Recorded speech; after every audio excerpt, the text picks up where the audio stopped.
तो मैंने बताया कि जब कोई एलिमेंट है उसके पास में केवल हाइब्रिडाइज्ड ऑर्बिटल होंगे वो सिग्मा बनाएंगे, और अनहाइब्रिडाइज्ड भी साथ में हुआ तो हाइब्रिडाइज तो बनाएंगे सिग्मा और अनहाइब्रिडाइज्ड बना देंगे पाई।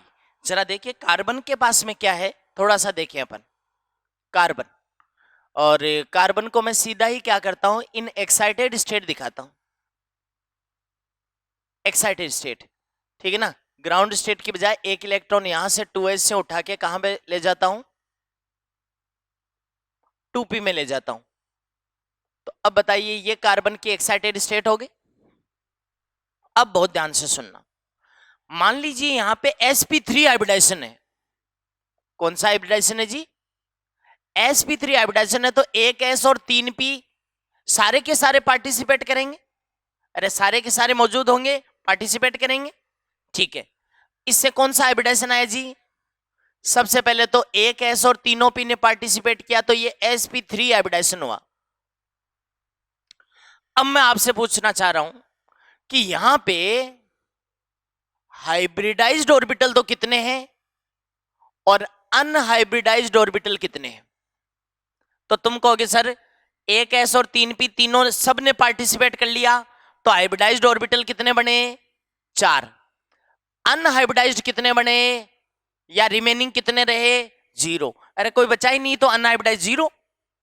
इसका मतलब है जब भी कार्बन का हाइब्रिडाइजेशन क्या होगा, sp3, वो केवल क्या बनाएगा, सिग्मा। क्यों, क्योंकि ये जो हाइब्रिडाइज्ड है ये क्या बनाएंगे, सिग्मा। अनहाइब्रिडाइज्ड होता तो वो क्या बना देता, पाई। समझ गए। अच्छा जी, अगर मान लीजिए कि इसी कार्बन का sp2 हाइब्रिडाइजेशन होता तो इतना ही पार्टिसिपेट करता, एक ऐसे ही रह जाता अनहाइब्रिडाइज्ड। तो ऐसे केस में मैं कहता हूं कि फिर उसका sp2 हाइब्रिडाइजेशन तो होता लेकिन हाइब्रिडाइज्ड ऑर्बिटल 3 ही होते, क्योंकि पार्टिसिपेट ही 3 ने किया है और हाइब्रिडाइजेशन का रूल है कि जितने पार्टिसिपेट करेंगे उतने ही बनेंगे, ठीक है ना। और अनहाइब्रिडाइज्ड कितना रहा जी, एक। बेटा जी ये एक कौन सा है, कोई सा भी एक p ऑर्बिटल है, चाहे वो px है, चाहे py है, चाहे pz है, ठीक है ना। 1p orbital will be unhybridised. तो पता होना चाहिए कि ये 3 हाइब्रिडाइज तो बनाएंगे सिग्मा, और वो एक p है ना वो परपेंडिकुलर रह के पाई बॉन्ड बना लेगा, ठीक है। बाय द वे बेटा जी sp हाइब्रिडाइजेशन हुआ तब, ये हमें अब पता होना चाहिए।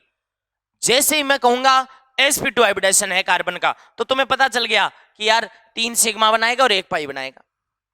मैं कहूंगा sp हाइब्रिडाइजेशन, अब आप बताइए ना कि ऐसे केस में 2 अनहाइब्रिडाइज्ड रह गए तो sp हाइब्रिडाइजेशन होगा तो 2 तो हाइब्रिडाइज्ड ऑर्बिटल बनेंगे और इनका नाम होगा 2sp हाइब्रिडाइज्ड ऑर्बिटल, और बाकी के जो 2 हैं ये फालतू पड़े हैं, ये अनहाइब्रिडाइज्ड रहेंगे, ये भी दोनों p होंगे, कोई से ही हो जाए। समझ रहे हो ना, कोई से भी p हो सकते हैं। हालांकि जनरली अपन कहते हैं कि अगर z एक्सिस को न्यूक्लियर एक्सिस मानते हो तो px py होंगे। क्लियर। तो ये कार्बन के बारे में ये जो नॉलेज है ये तुम अपने पास में रखना, काम आएगा। कैसे, मैं एक काम करता हूं इस चीज को समझाने के लिए, प्लस मैंने ये भी कहा है कि ऑर्गेनिक कंपाउंड्स में प्लेनर नॉन प्लेनर एक बार आपको चेक करके भी बताऊंगा, हालांकि बाद में तो ट्रिक बता दूंगा। जैसे मैं सिंपल से चालू करता हूं, बहुत सिंपल से बेटा। सबसे पहला एग्जाम्पल ले रहा हूं, एथीन का एग्जाम्पल ले रहा हूं, ठीक है। एथीन का एग्जाम्पल ले रहा हूं। अब मुझे पता होना चाहिए कि एथीन की स्ट्रक्चर क्या होती है, C double bond C H H. अब ऐसे बनाने से नहीं होगा, है ना। तो मैं एक काम करता हूं, इसको एक्सप्लेन करने जाता हूं कि ये बना कैसे होगा, है ना, और चेक भी कर लेता हूं कि क्या सारे के सारे एटम एक ही प्लेन में है क्या, है ना। तो प्लेनर नॉन प्लेनर का भी पता चल जाएगा। सबसे पहले बेटा जी इस कार्बन की बात बताओ मुझे तो कि इस कार्बन का हाइब्रिडेशन क्या है। पता चला कि sp2, है ना। एक बार मैं एक्सप्लेन करूंगा आपको कि अगर sp2 हाइब्रिडेशन है तो बेटा जी ऐसा होगा। एक बार मैं आपको बताऊंगा कि कैसे क्या होता है। 3 तो sp2 हाइब्रिडाइज्ड ऑर्बिटल हो गए, ठीक है। अब बताओ sp2 हाइब्रिडेशन में कैसी शेप बनती है, कैसी ज्योमेट्री बनती है, तो ट्राइगोनल प्लेनर, एक ही प्लेन में 3 हो गया, और एक p है वो परपेंडिकुलर रहेगा ऐसे, एक पी है वो ऐसे परपेंडिकुलर रहेगा, उसके पास में एक इलेक्ट्रॉन रहेगा, ठीक है। लेकिन अब क्या होगा कि जो हाइड्रोजन जुड़ने को आएगा, अब मैं जानता हूं कि हाइड्रोजन के पास में तो एक एस ऑर्बिटल होता है, देखो यहां से हाइड्रोजन जुड़ गया, यहां से हाइड्रोजन जुड़ गया, बॉन्ड बन गया है। और अब इधर की कार्बन के पास में क्या है ये भी बता दो, तो तुम कहोगे सर इस कार्बन का भी sp2 हाइब्रिडाइजेशन है ना, sp2 हाइब्रिडाइजेशन है, 3 ये लीजिए, और एक इससे ओवरलैपिंग करनी पड़ेगी सिग्मा बॉन्ड बनाना है। तो ये पता चला कि इसका तो sp2 है और इसका भी sp2 है ना, एक एक इलेक्ट्रॉन थे, हाइड्रोजन जुड़ गया, ये लीजिए, ऐसा हुआ। लेकिन तुम कहोगे सर आपने एक ही प्लेन में दिखाया है क्या, एक बार रुको, अभी नहीं पता। अभी तो मुझे इतना सा पता है कि ये जो 3 बॉन्ड है, कौन से, यहां से देखिए, कार्बन हाइड्रोजन, हाइड्रोजन और कार्बन, ये इतना सा पार्ट, एक बार इनका पता नहीं है दोनों हाइड्रोजन का कि ये इसी प्लेन में है या अलग प्लेन में है, समझ रहे हो ना, एक बार। लेकिन ये पता है कि जब sp2 हाइब्रिडाइजेशन होता है तो ट्राइगोनल प्लेनर, याद है ट्राइगोनल प्लेनर का मतलब है बेटा 2 बॉन्ड तो ऐसे बन गए और 1 बॉन्ड ऐसे, तो ये एक ही प्लेन में बने ना, देखिए 2 बॉन्ड, 1 2 और एक है वो इसी लाइन में, ये जे इस लाइन में, तो तीसरा बॉन्ड भी बन गया। तो यहां तक का area this this and this, ये है ना, ये एक ही प्लेन में है, इसका हालत पता नहीं है, ठीक है। अच्छा एक चीज और बता दूं मैं आपको, अगर ये कार्बन इससे जुड़ने को आया है और सिग्मा बॉन्ड बना है तो इस कार्बन को भी इसी प्लेन में रहना पड़ेगा, है ना। तो अब तक है ना हाइड्रोजन हाइड्रोजन कार्बन कार्बन ये तो एक ही प्लेन में है, कैसे, एक बार सोचो, ये नहीं होता, ये 2 हाइड्रोजन नहीं होते तो sp2 हाइब्रिडाइजेशन में क्या होता, ये कार्बन 3 ही बॉन्ड बनाता, 1 2 और 3, तीनों के तीनों एक ही प्लेन में होते ना, इसलिए प्लेनर होता। इन 2 हाइड्रोजन का चेक करना मैं आपको अभी बता दूंगा, आपको आइडिया हो जाएगा कि कैसे पता चलता है। अभी आप मुझे बताओ कि ये अनहाइब्रिडाइज्ड है, बेटा जी ये मान लो px है, ठीक है। अब इसके पास भी एक अनहाइब्रिडाइज्ड है, वो कौन सा है, अगर वो भी px ही है तब तो समझ लो कि अगर वो px है तो ये दोनों हाइड्रोजन उसी प्लेन में है जिसमें ये है, ठीक है ना, जिस प्लेन में ये है उसी में ये है। ये कैसे पता चलता है, अगर दोनों के अनहाइब्रिडाइज्ड सेम है तो इसका p और इसका p। अब बेटा ये बताओ कि ये कौन सा p होना चाहिए, ये तो तय है कि पाई बॉन्ड तो इन्होंने बनाया है, तो तुम कहोगे सर अगर पाई बॉन्ड बनाया है ना तो अगर ये px है तो इसको px होना ही पड़ेगा, नहीं तो बॉन्ड ही नहीं बनेगा। इसका मतलब है कि अगर ये px है तो जब ये अनहाइब्रिडाइज सेम है ना तो समझ लो ये दोनों हाइड्रोजन भी उसी प्लेन में है जिसमें ये है। तो अब बताओ बेटा जी, ये पाई बॉन्ड बन गया, ऊपर का ऊपर और नीचे का नीचे, ये पाई बन गया और ये सिग्मा बन गया, है ना। तो अब मुझे बताइए कि सारा का सारा मॉलिक्यूल, सारे के सारे एटम एक ही प्लेन में हुए या नहीं हुए, ये कैसे पता चलता है, अगर इसका अनहाइब्रिडाइज्ड इसके अनहाइब्रिडाइज्ड सेम है, और अगर अलग हो गए, एक भी कार्बन के अनहाइब्रिडाइज्ड अलग हो गए तो समझ लो वो घूम गया है। कैसे, मान लीजिए कि ये 2 बॉन्ड ऐसे हैं तब तो एक प्लेन में है, लेकिन सोचो घूम गए तो एक अबव द प्लेन चला गया और एक बिलो द प्लेन चला गया, समझ रहे हो ना भाई, पहले ऐसे थे और अब घूम के ऐसे आ गए तो परपेंडिकुलर हो गए ना। तो लेकिन ऐसा कोई घुमा नहीं है, क्योंकि अगर ये घूमता तो ये px नहीं होता, फिर ये py होता, लेकिन दोनों सेम है। इसका मतलब, अब तुम कहोगे सेम ही है, ये कैसे पता चला, क्योंकि ये तय है कि इन्होंने पाई बॉन्ड बनाया है, और पाई बॉन्ड कब बन सकता है, जब px px हो और py py हो। मैं लूंगा एक केस और, लेकिन फिलहाल मैं कहूंगा ये मॉलिक्यूल कैसा है, प्लेनर। एक क्वेश्चन पूछ लेता है, कई बार पूछता है कि इसमें मैक्सिमम प्लेनर एटम्स की संख्या बताओ। मैक्सिमम प्लेनर एटम का मतलब है एक ही प्लेन में ज्यादा से ज्यादा कितने एटम है, तो तुम कहोगे सर पूरा मॉलिक्यूल ही प्लेनर है, इसका मतलब है 3 और 3 6, सारे के सारे एटम एक ही प्लेन में है यहां पे, ठीक है। और कहते हैं कि आपको, आप बताइए कि क्या इधर का सिस्टम और इधर का सिस्टम बिल्कुल सेम नजर नहीं आ रहा है क्या, तुम कहोगे आ रहा है। इसके साथ में अगर प्लेनर भी हो, अब देखो इधर का आधा सिस्टम सेम लग रहा है और साथ में प्लेनर भी है, इसलिए इसका resultant dipole moment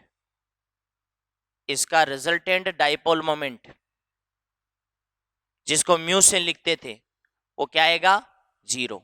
dipole moment मतलब,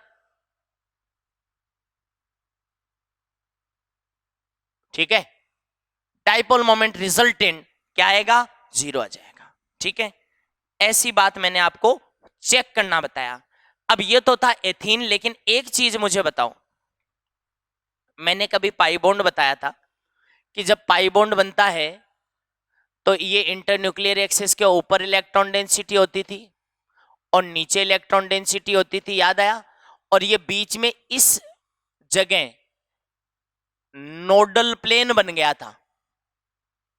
जब मैंने पाई बॉन्ड का फॉर्मेशन बताया था तब ये वर्ड यूज किया था, नोडल प्लेन।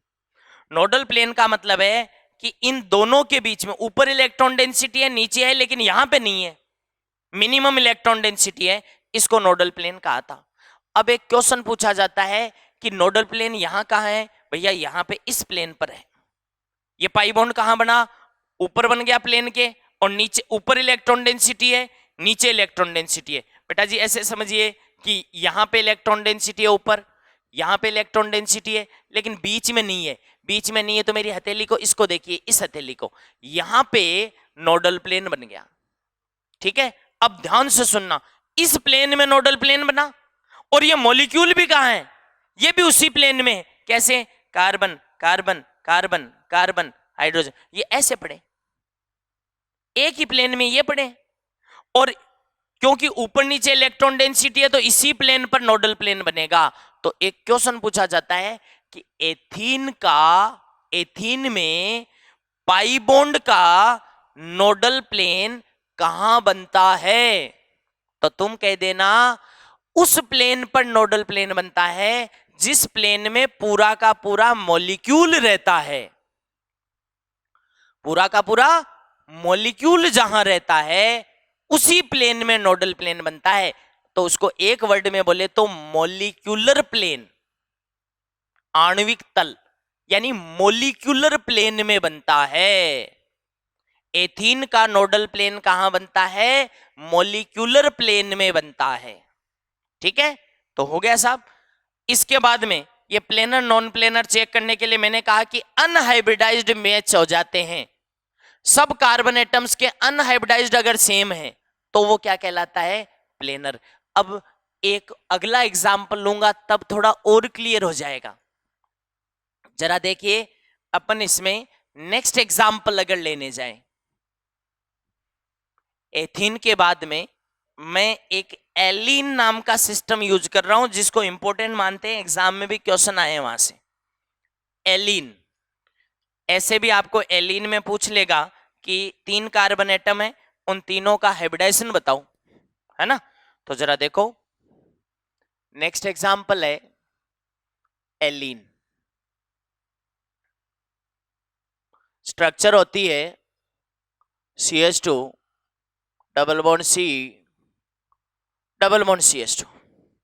ठीक है, अब बात ये आती है बेटा जी कि इसमें इस कार्बन का हाइब्रिडाइजेशन sp2 है, इस कार्बन का sp है और इसका sp2 है। बहुत ध्यान से मैं इसको एक्सप्लेन कर रहा हूं, बाद में ट्रिक बता दूंगा। हमारी ये एक्सप्लेनेशन किसी काम का नहीं रहेगा वैसे। क्यों? क्योंकि ट्रिक से आपको प्लेनर नॉन प्लेनर पता चल जाएगा। फिर भी अपन कर लेते हैं एक बार चेक। जैसे इस कार्बन के पास में आप देखोगे कि sp2 हाइब्रिडाइजेशन है, तो sp2 हाइब्रिडाइजेशन है तो बेटा जी 3 तो इसके पास में हाइब्रिडाइज्ड ऑर्बिटल हो गए और एक अनहाइब्रिडाइज्ड हो गया। अनहाइब्रिडाइज्ड वाला परपेंडिकुलर रहेगा ऐसे, और मैं खुद मान लेता हूं कि मान लो ये px है। ठीक है, यहां हाइड्रोजन जुड़ गया, यहां हाइड्रोजन जुड़ गया और यहां नो डाउट कार्बन जुड़ेगा और ये सिग्मा बॉन्ड बन गया। ठीक है, अब इस कार्बन का हाइब्रिडाइजेशन बताओ, तो sp हाइब्रिडाइजेशन वाला क्या करता है? 2 तो सिग्मा बनाएगा इधर और इधर, और 2 इसके पास में अनहाइब्रिडाइज्ड हैं। ध्यान से देख लेना भैया, तो एक तो px है और दूसरा मान लो py है। ठीक है, और तीसरी कार्बन के पास में क्या है? फिर से sp2 हाइब्रिडाइजेशन। ये क्या करेगा? 3 सिग्मा, एक तो ये बना लिया 2 हाइड्रोजन अब यहां पे थोड़ा सा सोचने की जरूरत पड़ेगी कि ये दोनों हाइड्रोजन उसी प्लेन में रहेंगे क्या जिसमें ये मैं देखूंगा भाई, ठीक है ना। तो चलो अभी पता करेंगे। अभी ये तय नहीं है कि ये किस प्लेन में, क्योंकि अगर ये उस दोनों हाइड्रोजन उसी अब तक का सिस्टम है ना, यहां तक का, ये तो एक ही प्लेन में। कैसे पता चला? एक दो और 3 बॉन्ड, ये तो ट्राइगोनल प्लेनर बन गया। अब इस एटम ने इससे जोड़ा है तो sp हाइब्रिडाइजेशन में लीनियर होता है। लीनियर का मतलब है इधर जो बॉन्ड जिस डायरेक्शन में बना उसी लाइन पर ये बना, तो मजबूरी हो गई इस कार्बन को भी उसी लाइन पर आना। तो बेटा जी अब तक का सिस्टम 1 2 3 4 और 5, यहां तक के एटम तो एक ही प्लेन में है। इन 2 हाइड्रोजन का डाउटफुल है, चेक कर लेंगे अभी। लेकिन इसका sp2 हाइब्रिडाइजेशन का मतलब है एक अनहाइब्रिडाइज्ड p ऑर्बिटल है। ये भी पता नहीं है कि ये px है या py है। लेकिन जैसे ये और ये अगर सेम हो गए तब तो प्लेनर, और ये अलग अलग हो गए तो फिर नॉन प्लेनर, है ना। तो अभी पता चल जाएगा। सबसे पहले बताइए कि अगर ये पाई बॉन्ड बना है और ये px है तो बेटा दूसरा भी px के साथ ही बॉन्ड बनेगा ना, तो ये लो बन गया, बन गया। अब मुझे तो ये बताओ कि अगर ये py है, इन दोनों के बीच में भी तो पाई बनाना है। इसका मतलब है अगर ये py है तो बताओ ये क्या होना जरूरी है? तो तुम कहोगे सर px के साथ तो बॉन्ड ही नहीं बनेगा, इसका मतलब है इसका py होना जरूरी है। और अगर बेटा इसका py होना जरूरी है तो लो py के बीच में बॉन्ड बना दिया। लेकिन काम की बात क्या निकली? अब सोचो कि पहले नंबर की कार्बन वाला तो है px और तीसरे नंबर की कार्बन वाला अनहाइब्रिडाइज्ड है py। बोलो अलग अलग आ गए ना।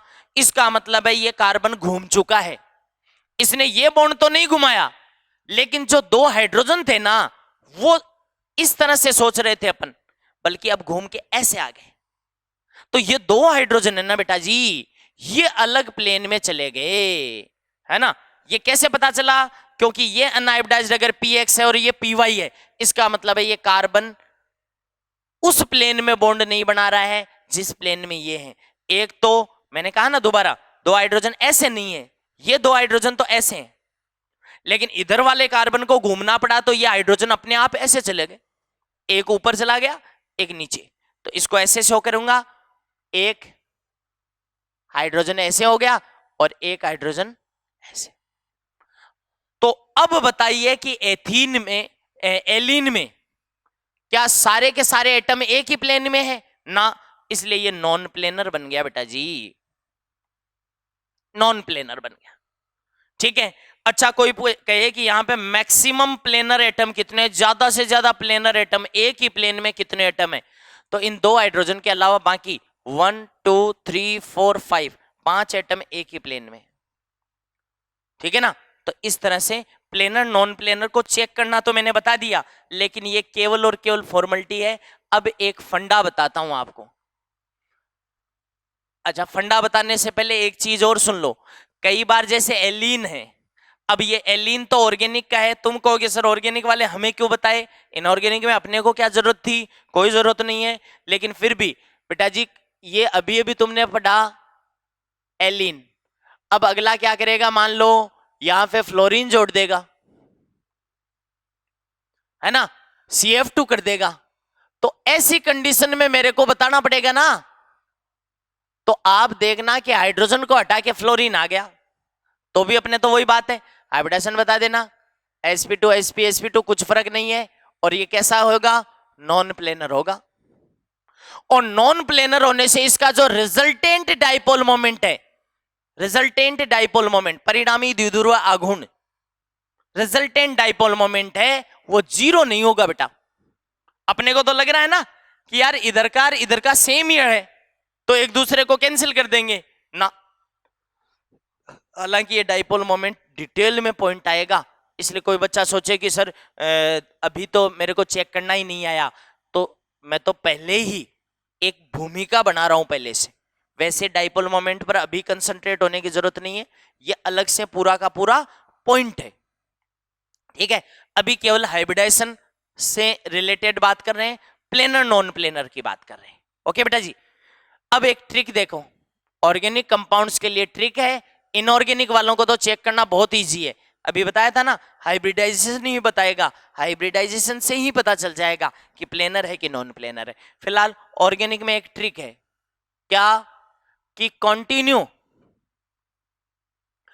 डबल बॉन्ड्स है, कंटिन्यू डबल बॉन्ड्स हैं बिटवीन कार्बन एटम्स। अरे लगातार डबल बॉन्ड है, किसके बीच में? कार्बन कार्बन के बीच में, कार्बन कार्बन के बीच में कंटिन्यू डबल बॉन्ड है, लगातार डबल बॉन्ड है। तो आप एक काम करना, ऐसी कंडीशन में नंबर ऑफ कार्बन बॉन्ड्स गिन लेना। क्या काउंट कर लोगे?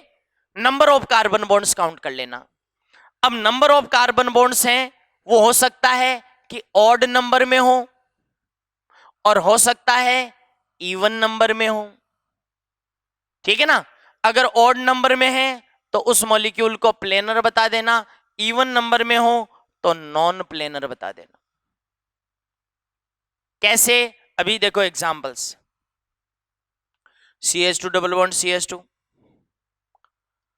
CH2 double bond C double bond CH2, CH2 double bond C double bond C double bond CH2। अब बताइए कि कार्बन कार्बन के बीच में लगातार डबल बॉन्ड मिल रहे हैं ना? मिल रहे हैं। यहाँ पे कितने हैं? एक। यहाँ पे डबल बॉन्ड कितने हैं? दो। यहाँ पे डबल बॉन्ड कितने हैं? तीन। ये क्या है? ऑड नंबर है तो ये प्लेनर, ये इवन नंबर है तो नॉन प्लेनर, ये ऑड नंबर है तो प्लेनर। ऐसे बता दीजिए, प्लेनर नॉन प्लेन, ठीक है। तो ये ऑर्गेनिक का पॉइंट था, मैंने तो ऐसे ही ले लिया क्योंकि बाय द वे हाइड्रोजन हटा के अपने वाले एलिमेंट जोड़ दें तो अपने लिए भी क्वेश्चन बन सकता है, ठीक है। अपने यहाँ क्वेश्चन इनऑर्गेनिक से रिलेटेड आएंगे, वो बहुत इजी होंगे, प्लेनर नॉन प्लेनर। जिस बच्चे को हाइब्रिडाइजेशन निकालना आ गया वो पता कर लेगा, ठीक है। तो इस तरह से मैं कह रहा हूं कि समतलीय असमतलीय की पहचान आ गई। जब कार्बन कार्बन के बीच में लगातार द्विबंध हो तो अपन इस तरह से चेक कर लेंगे कि एक ट्रिक मैंने बताई है कि लगातार द्विबंध मिले। क्या मिले? लगातार कार्बन कार्बन के बीच में डबल बॉन्ड मिल जाए, ठीक है। तो आपको कार्बन बंधों की संख्या गिन लेनी है, नंबर ऑफ कार्बन बॉन्ड्स या नंबर ऑफ डबल बॉन्ड्स गिन लेने। क्या गिन लेने हैं? डबल बॉन्ड्स की संख्या, कार्बन कार्बन डबल बॉन्ड बोल दो चाहे से, कार्बन कार्बन द्विबंधों की संख्या गिन लेनी है। अगर ये विषम संख्या में हो, विषम संख्या में हो तब तो समतलीय हो जाएगा, और इवन नंबर का मतलब है सम संख्या में हो तो फिर असमतलीय हो जाएगा। जैसे यहां पे एक द्विबंध है, एक द्विबंध है तो ये विषम संख्या हुई इसलिए समतलीय, दो द्विबंध हुए सम संख्या हो गई असमतलीय, तीन द्विबंध हुए लगातार तो विषम संख्या हुई तो समतलीय, ठीक है ना। इस तरह से आसानी से पहचान कर सकते हो। तो ये तो कुछ इनऑर्गेनिक मॉलिक्यूल्स थे जिनमें अपन ने हाइब्रिडाइजेशन भी देखा और प्लेनर नॉन प्लेनर के बारे में भी देखा, not so important for us. लेकिन अब अपन देखें कुछ एग्जाम्पल्स अपने इनऑर्गेनिक मॉलिक्यूल्स को, तो सिंपल से आगे बढ़ते। देखिए नेक्स्ट एग्जाम्पल में जैसे N2H4 ले लूँ, छोटे छोटे मॉलिक्यूल्स हैं, इन्हीं से अपन सीखेंगे। तो N2H4 की बेटा जी स्ट्रक्चर बनानी पड़ेगी पहले, और इसमें किसी ने कहा कि नाइट्रोजन का हाइब्रिडाइजेशन बताओ। तो स्ट्रक्चर बनाते टाइम पे कहते हैं कि आप क्या करिए कि सिमेट्री बनाए रखने की कोशिश करिए। सिमेट्री बनाए रखने की कोशिश करोगे तो दो नाइट्रोजन है, आप दो हाइड्रोजन, अच्छा हाइड्रोजन हमेशा टर्मिनल होता है भाई, ठीक है। और अब नाइट्रोजन नाइट्रोजन के बीच में सिंगल बॉन्डेड दिखा दो, ये स्ट्रक्चर बनती है N2H4 की। यहां पे इस नाइट्रोजन का हाइब्रिडाइजेशन पूछे, चाहे इसका more than one central atom है, किसी एक का निकाल लेता हूं। अब बताइए इस नाइट्रोजन के चारों तरफ सिग्मा कितने दिख रहे हैं? तो 3 सिग्मा। लोन पेयर दिख रहा है क्या? नहीं, मैंने कहा था चेक करना पड़ेगा। अब काम की चीजें चल रही है भाई बहुत, ठीक है। मैंने कहा इस पूरे चैप्टर में एग्जांपल चलेंगे इसके। तो नाइट्रोजन के पास में 5 वैलेंस इलेक्ट्रॉन होते हैं, फिफ्थ एका है ये, 5 में से 3 बॉन्डिंग में लगा दिए, एक एक लोन पेयर। चाहे इस नाइट्रोजन का कहो चाहे इसका, एक का निकाल रहा हूं, एक लोन पेयर सेम है, 4 आ गया sp3 हाइब्रिडाइजेशन। लेकिन sp3 में इस नाइट्रोजन के चारों तरफ कितने बॉन्ड बन रहे हैं? 3। जब 3 बॉन्ड बन रहे हैं तो ये प्लेनर होगा या नॉन प्लेनर? नॉन प्लेनर होगा। अरे बेटा जी नॉन प्लेनर का मतलब हो गया कि सारे के सारे एटम जैसे दिख रहे हैं ना, एक प्लेन में, ऐसे है नहीं, अलग अलग प्लेन में है कहीं ना कहीं।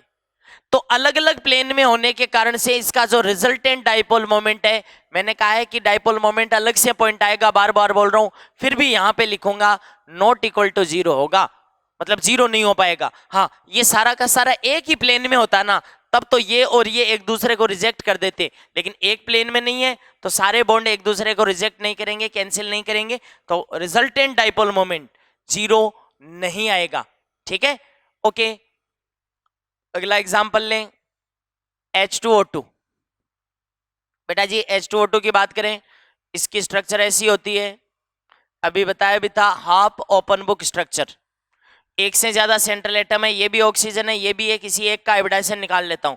जैसे इसके चारों तरफ सिग्मा कितने हैं, 2 सिग्मा प्लस लोन पेयर, तो पता करना पड़ता है ऑक्सीजन के पास में वैलेंस इलेक्ट्रॉन कितने होते हैं, 6 होते हैं, क्योंकि ये 6 का है, 6 में से 2 इलेक्ट्रॉन लगा दिए तो बच गए कितने, 4।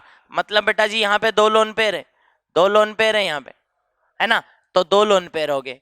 अब इनका सम कितना आ गया, 4 का मतलब हाइब्रिडाइजेशन कौन सा, sp3। लेकिन क्योंकि इसके चारों तरफ 2 बॉन्ड बन रहे हैं और एक से ज्यादा सेंट्रल एटम है, तो ये भी नॉन प्लेनर होता है भैया, नॉन प्लेनर होता है, सारे बॉन्ड एक प्लेन में नहीं होते, और इसीलिए इसका भी रिजल्टेंट डाइपोल मोमेंट जीरो नहीं आता। जैसा लग रहा है ना कि जीरो आ जाएगा, नहीं आता। ठीक है, और देखिए कुछ स्ट्रक्चर्स छोटे छोटे मॉलिक्यूल से बता रहा हूं मैं, तो क्यों, क्योंकि पूरी इनऑर्गेनिक में इससे रिलेटेड एग्जांपल्स चलते रहेंगे। ठीक है, और देखिए जैसे एक इस बहाने कुछ स्ट्रक्चर्स भी ध्यान में रह जाए, P4O6। वास्तव में P4O6 क्या होता है बेटा जी, ये डाइमर ऑफ P2O3 होता है भैया, है ना। कहते हैं कि P2O3 नेचर में मिलता है क्या, एग्जिस्ट करता है क्या, नहीं करता। वास्तव में P2O3 का क्या बनता है, डाइमर बनता है, मतलब 2 P2O3 आपस में जुड़ जाते हैं। स्ट्रक्चर की बात करें तो देखिए इस तरह से, ये PO आपको लिखना है, हो गया। उसके बाद में देखिए ये इस तरह से, ठीक है। तो आप देखोगे कि हर एक फास्फोरस के पास में क्या है, एक एक लोन पेयर है। सबसे पहले फास्फोरस का हाइब्रिडाइजेशन बताओ, तो इस फास्फोरस का हाइब्रिडाइजेशन बताओगे तो इसके चारों तरफ 3 सिग्मा और एक लोन पेयर है। कैसे पता चला, ये 5th का है तो 5 इलेक्ट्रॉन में से 3 लगा दिए तो 2 बच गए, 4 आ गया, sp3 हाइब्रिडाइजेशन।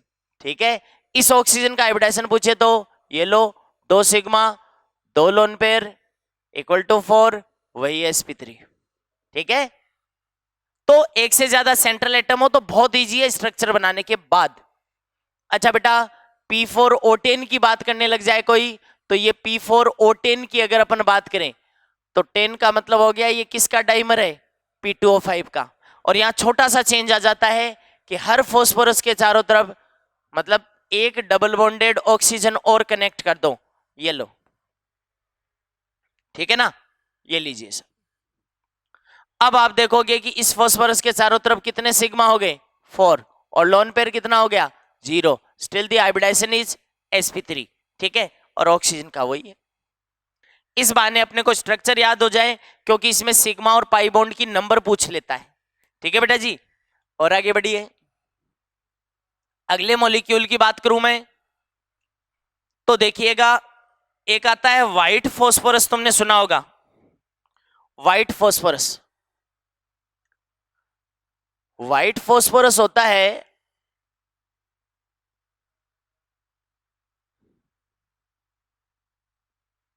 P4 की एक सिंगल यूनिट होती है बेटा। ठीक है ना, व्हाइट फास्फोरस P4 होता है। स्ट्रक्चर देखिए ऐसी होती है,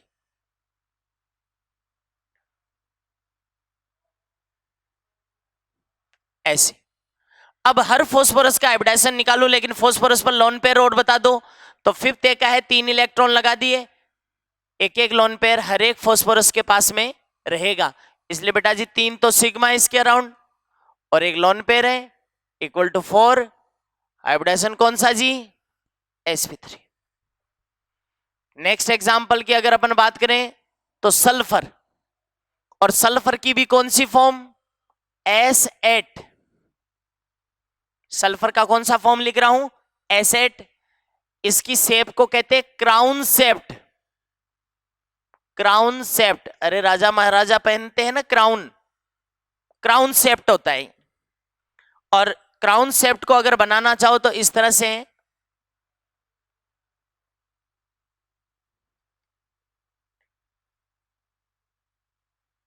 ये लीजिए। अब सल्फर का हाइब्रिडाइजेशन पूछे तो एक सल्फर के पास में 6 वैलेंस इलेक्ट्रॉन होते हैं, जिसमें से कितने लगा दिए इसने, 2 लगा दिए, तो 2 लोन पेयर हैं, क्योंकि 4 इलेक्ट्रॉन रिमेनिंग रहे। 2 सिग्मा और 2 lone pair, 2 sigma plus 2 lone pair का केस है तो 4 आ गया। यहां सल्फर क्या है, sp3 हाइब्रिडाइज्ड है। ठीक है, तो इस तरह से अपन बता सकते हैं। यहां पे मैं कुछ चीजें और आपको बताना चाहता हूं इनके बारे में कि भाई व्हाइट फास्फोरस और सल्फर के बारे में थर्मोडायनेमिकली इनके कौन से रूप ज्यादा स्टेबल होते हैं। अब देखिए थोड़ा सा जो बात बता रहा था मैं कि श्वेत फास्फोरस में कहते हैं कि ये जो बॉन्ड एंगल है ये कितने डिग्री का होना चाहिए। बहुत अच्छी बातें हैं यहाँ पे, हालांकि ये ब्लॉक केमिस्ट्री में भी आ जाएगी, लेकिन बेटा जी sp3 के हिसाब से आप सोच रहे हो कि 109 डिग्री 28 मिनट होगा, लेकिन ये 60 डिग्री बॉन्ड एंगल होता है, पहली बात। ठीक है, यहां से पहला क्वेश्चन ये बनता है कि यहां 60 डिग्री के बंद कोण कितने, 60 डिग्री के बंद कोण यहां पे कितने हैं, तो कई कहेंगे 1 2 3 4 5 6 7 8 इस तरह से हैं। ठीक है, ऐसा नहीं है बेटा जी। आप ध्यान से देखो कि ये जो sp3 संकरण में जब 3 बॉन्ड बना रहा है, हर फास्फोरस 3 बॉन्ड बना रहा है, तो ये आपके सामने जैसा दिख रहा है वैसा है, ऐसा है। तो हर एक फास्फोरस 3 बॉन्ड बना रहा है इस तरह से। तो अगर हर फास्फोरस 3 बॉन्ड बना रहा है, देखिए 3 बॉन्ड बना रहा है तो बॉन्ड एंगल भी 3 है। एक फास्फोरस के चारों तरफ 2 एंगल नहीं है, 3 है। आप ऐसे समझिए इस तरह से, जैसे 1 2 और 3। तो हर फास्फोरस के चारों तरफ 3 बॉन्ड एंगल हो गए, तो टोटल बॉन्ड एंगल हो गए 3 × 4 = 12। पहली बात। दूसरी चीज सुनिए साहब कि यहां पे 60 डिग्री का बॉन्ड एंगल है, जबकि 109 डिग्री 28 मिनट होना चाहिए। तो बेयर नाम के साइंटिस्ट ने एक विकृतिवाद दिया था जो चक्रीय संरचनाओं पर लागू होता है। बेयर के अनुसार, ऑर्गेनिक में पढ़ोगे ये, कि किसी चक्रीय संरचना में संकरण के हिसाब से जो बॉन्ड एंगल होना चाहिए, संकरण के हिसाब से जो बॉन्ड एंगल होना चाहिए और जो बॉन्ड एंगल है, इन दोनों के बीच में गैप जितना ज्यादा है, समझ लो उस वलय में तनाव उतना ही ज्यादा रहेगा। तो मैं कहूंगा यार बहुत बड़ा गैप है, तो 50 डिग्री के आसपास का गैप है। इसलिए यहां 60 डिग्री बंद कोण के कारण, बंद कोण के कारण वलय में उच्च तनाव है। वलय में क्या है, उच्च तनाव है। और बेटा जी उच्च तनाव है तो वलय जल्दी टूट जाएगी। अतः श्वेत फास्फोरस है ना, वो सबसे ज्यादा क्रियाशील रूप है, सबसे ज्यादा क्रियाशील रूप है और सबसे कम स्थायी रूप है फास्फोरस का। ये चीज अपने पास में क्वेश्चन के रूप में पूछी जाती। ठीक है, ये बात भी हो गई। फिर इसके बाद में S8 के लिए भी एक चीज बता रहा हूं, क्या कि इसके 2 रूप होते हैं। एक तो रोम्बिक सल्फर होता है बेटा जी, रोम्बिक सल्फर। एक होता है monoclinic sulphur, monoclinic sulphur. Rhombic sulphur और मोनोक्लिनिक सल्फर 2 रूप होते हैं सल्फर के अपर रूप, और दोनों ही S8 रूप में पाए जाते हैं। ये थोड़ा सा ध्यान रखना। हालांकि इनमें से उष्मागति के रूप से जो रोम्बिक सल्फर है वो मोस्ट स्टेबल होता है, सर्वाधिक स्थायी होता है रोम्बिक सल्फर। कि सल्फर का कौन सा रूप ज्यादा स्थायी होता है, तो साहब रोम्बिक सल्फर होता है। ठीक है, तो ये कुछ बातें और अपन ने देख ली। इसके बाद में कुछ स्पेशल एग्जांपल्स ले लेते हैं अपन, जैसे डायमंड। बेटा जी डायमंड में कार्बन का sp3 हाइब्रिडाइजेशन होता है, थोड़ा ध्यान रखने वाले हैं। ठीक है, डायमंड के बाद में ग्रेफाइट, ये सब कार्बन के एलोट्रोप्स हैं, इसमें भी कार्बन sp2 हाइब्रिडाइज्ड होता है। फिर एक नाम आता है फुलरिन, इसमें भी कार्बन sp2 हाइब्रिडाइज्ड होता है, ठीक है ना। तो ये कुछ ऐसे एग्जांपल्स है जो अपने को सीधे ध्यान में रखने हैं, हालांकि पी ब्लॉग में इनको एक्सप्लेन करोगे आप, ठीक है। इसके बाद में देखिए मैं कुछ सिलिकॉन के कंपाउंड्स ले लेता हूं, जैसे सिलिका के बारे में। सिलिका, ये ध्यान रखना पड़ेगा, वास्तव में सिलिका होता है SiO2, और कभी भी तुम्हें SiO2 में सिलिकॉन का हाइब्रिडाइजेशन पूछे तो गलत मत कर देना। कैसे? कहते हैं कि इसमें बहुत सारी यूनिट्स आपस में जुड़ जाती हैं, बहुत सारी यूनिट्स आपस में जुड़ जाएगी सिलिका में, ठीक है ना। इसलिए SiO2 में मैं इनकी स्ट्रक्चर भी बताऊंगा लास्ट में। एक बार इनमें सिलिकॉन का हाइब्रिडाइजेशन बता देता हूं। लग रहा है 4 + 0.22 sp, कभी मत बता देना, इसमें सिलिकॉन का sp3 हाइब्रिडाइजेशन होता है बेटा, ठीक है। इनकी स्ट्रक्चर की भी बात कर लूंगा। सिलिकॉन, ये जो SiO2 है, ये एक यूनिट अकेली कभी नहीं रहती, अकेली नहीं रहती। कैसी होती है स्ट्रक्चर? इस तरह से देखिए, बहुत सारी यूनिट्स आपस में जुड़ती चली जाती है और एक 3 डायमेंशनल नेटवर्क स्ट्रक्चर बन जाती है। क्या बता रहा हूं? इसमें बहुत सारी यूनिट्स, मतलब ये SiO2 एक यूनिट हुई, ये आपस में जुड़ती चली जाएगी और क्या बन जाएगी? एक 3 डायमेंशनल नेटवर्क स्ट्रक्चर बन जाएगी। 3 डायमेंशनल नेटवर्क स्ट्रक्चर, अरे जैसे नेटवर्क होता है ना, जाल, उस तरह की सी स्ट्रक्चर बन जाएगी इसकी। क्या होगा इसमें? देखिए जरा, SiO, SiO, Si, बहुत सारी इकाइयां आपस में जुड़ेगी, SiO, Si, बहुत सारी यूनिट्स आपस में इस तरह से जुड़ती चली जाएगी। ये देखिए ऐसे, ठीक है ना। आप क्या देख रहे हो कि इस स्ट्रक्चर में सिलिकॉन के चारों तरफ सिग्मा कितने हैं? 1 2 3 4, तो सिलिकॉन का हाइब्रिडाइजेशन क्या हो गया? 4 सिग्मा है, और सिलिकॉन 4th ए का है, यानी चारों के चारों इलेक्ट्रॉन लग गए तो कुछ नहीं बचा, इसका मतलब 4 सिग्मा है तो sp3। ऑक्सीजन का हाइब्रिडाइजेशन पूछे तो 2 सिग्मा और 2 लोन पेयर, सीधा बता दो अब sp3। अब कहते हैं कि इस नेटवर्क स्ट्रक्चर के कारण से ही यह सॉलिड होता है। 3 डायमेंशनल नेटवर्क स्ट्रक्चर होती है, कभी भी SiO2 अकेला नहीं मिलता, ठीक है, ऐसे मिलता है। इसलिए इवन तो मैं कहे SiO2 में सिलिकॉन का हाइब्रिडाइजेशन क्या है, तो भी आप sp3 ही बताना, क्यों? अकेला मिलता ही नहीं है। सिलिका में पूछे चाहे SiO2 में पूछे, ये स्ट्रक्चर होती है। इसकी स्ट्रक्चर के बारे में बेटा जी क्वेश्चन पूछे हुए हैं। कैसे? सबसे पहली बात, इसमें कितने मेंबर वाली रिंग बन रही है? तो आप देखोगे कि भैया इसमें 1 2 3 4 5 6 7 8 मेंबर्ड रिंग बनी है। 8 मेंबर्ड रिंग जानते हो कि ऐसी रिंग में जिसमें 8 एलिमेंट, 8 मेंबर आ रहे हैं। देखो सिलिकॉन, ऑक्सीजन, सिलिकॉन काउंट करते करते देख लेना, 8 आ रहे हैं। इस 8 मेंबर में क्या है? सिलिकॉन एंड ऑक्सीजन अल्टरनेट हैं, अल्टरनेट हैं, एक छोड़ के एक। एक बात हो गई। एक आया हुआ है कि एक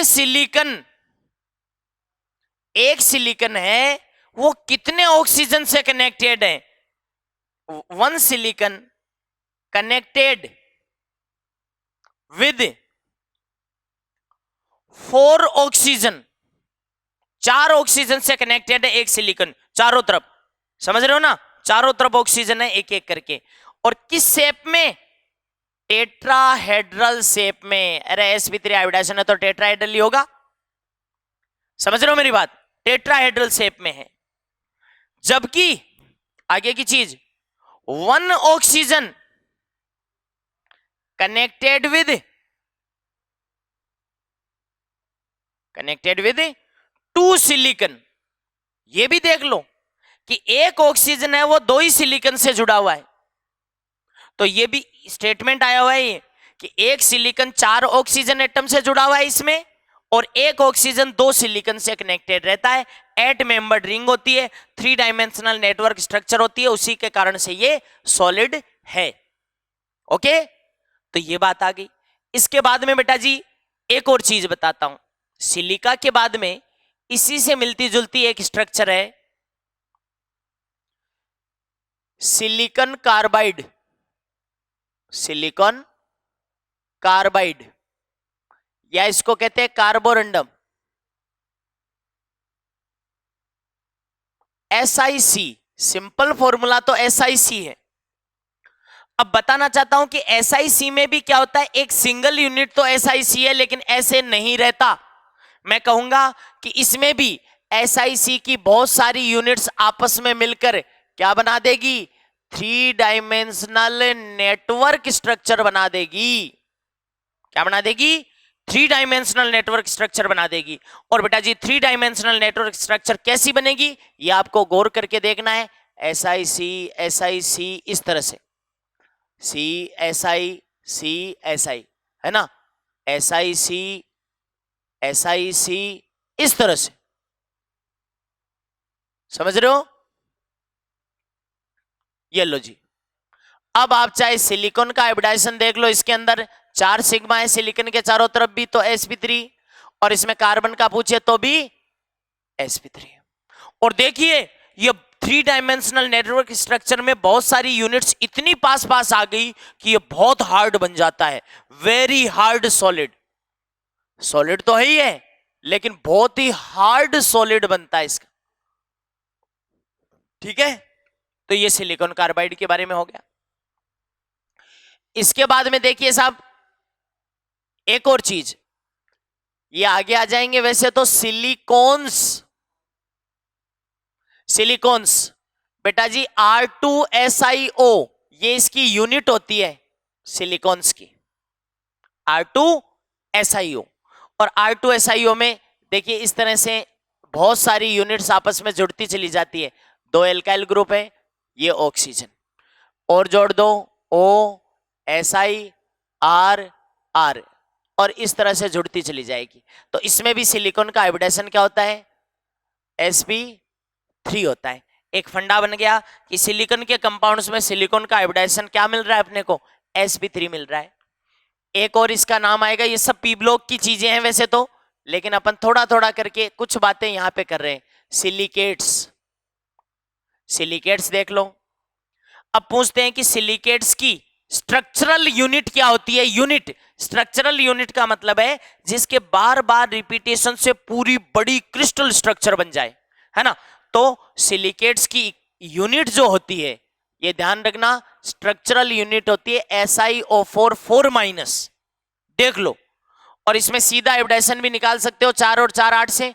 और स्ट्रक्चर देखोगे तो बेटा जी ऐसी होती है, O negative O negative O negative O negative, ऐसी यूनिट होती है। तो इस सिलिकॉन के चारों तरफ 4 सिग्मा है, फिर से sp3 हाइब्रिडेशन, और शेप कैसी है जी, टेट्राहेड्रल। तो ये कुछ स्पेशल एग्जांपल्स हैं, इनको भी अपने को ध्यान में रखना चाहिए, डायमंड, ग्रेफाइट, फुलरिन वगैरह वगैरह। और कुछ ये जो सिलिकॉन के कंपाउंड्स हैं, आप बार बार देख रहे हो कि इसमें क्या होती है, एक तो यूनिट होती है और वो बार बार रिपीट होके एक बड़ी स्ट्रक्चर बन जाती है, जिसको हमेशा क्या नाम देते हैं अपन, 3 डायमेंशनल नेटवर्क स्ट्रक्चर। ठीक है, ये सारे सॉलिड है। पता है इन सॉलिड्स को क्या कहते हैं, इन सबको, चाहे ये तीनों चारों जो भी दिख रहे हैं आपको, बेटा इनको कहते हैं इनऑर्गेनिक सॉलिड। ठीक है, इनऑर्गेनिक सॉलिड। लेकिन इनकी एक खास बात देखी जाती है, क्वेश्चन पूछा जाता है यहां पे। क्वेश्चन क्या पूछा जाता है कि अगर इनको गर्म करूं, हीटिंग करूं, और गर्म करके इनको मेल्ट किया जाए, ध्यान रखना, अगर इनको मेल्ट किया जाए तो इनमें कौन सा बॉन्ड टूटेगा। ये सब के सब, एक और चीज बता दूं आपको कि इनमें सब में इनको कोवलेंट सॉलिड भी कहते हैं। सॉलिड स्टेट में इनको क्या कहेंगे, कोवलेंट सॉलिड। अब मेरा क्वेश्चन वापस सुन लो कि इन कंपाउंड्स को अगर मैं हीटिंग करूं तो ये पिघल जाएंगे, मेल्ट हो जाएंगे। क्वेश्चन ये पूछते हैं कि मेल्ट होने के दौरान इनमें कौन सा बॉन्ड टूटेगा। तो मैं बताना चाहता हूं कि इनमें से कोई सा भी कहे और गर्म करके अपन अगर इनको पिघलाएंगे, मेल्ट करेंगे, तो बेटा ये यूनिट जो जुड़ी थी ना वो वापस अलग हो जाएगी। जैसे इतना सा SiO2 वापस अलग हो जाएगा। अब आप सोच के बताओ कि अगर ये SiO2 इतना सा अलग होगा तो बेटा जी कौन सा बॉन्ड टूटेगा? तो तुम कहोगे सर कोवलेंट बॉन्ड टूटेगा। कौन सा बॉन्ड टूटेगा? कोवलेंट। SiC अलग हुआ तो इतना सा पार्ट अगर अलग होगा तो कौन से बॉन्ड तोड़कर अलग होगा? कोवलेंट बॉन्ड तोड़कर अलग होगा। तो ये क्वेश्चन पूछा हुआ है कि कौन से सॉलिड है जो मेल्ट होने के दौरान कोवलेंट बॉन्ड जिनमें ब्रेक होगा, इन सब में कोवलेंट बॉन्ड ब्रेक होगा। ठीक है, ये कोवलेंट सॉलिड कहलाते हैं सब के सब। तो ये कुछ बेटा हाइब्रिडाइजेशन के एग्जांपल्स हुए। वैसे मैं इसको एक बार रोक के अब अपन आगे शेप डिटरमाइन करना सीख जाएंगे, यानी VSEPR थ्योरी सीखेंगे और VSEPR थ्योरी में भी एग्जाम्पल्स चलते रहेंगे। मैंने कहा हाइब्रिडाइजेशन के एग्जाम्पल्स तो चलते रहेंगे। ठीक है, तो इस तरह से हमने ये जो विशेष उदाहरण पढ़े हैं बेटा जी एक बार वापस रिकॉल कर लो इनको। सबसे पहले अपन ने पढ़ा सिलिका।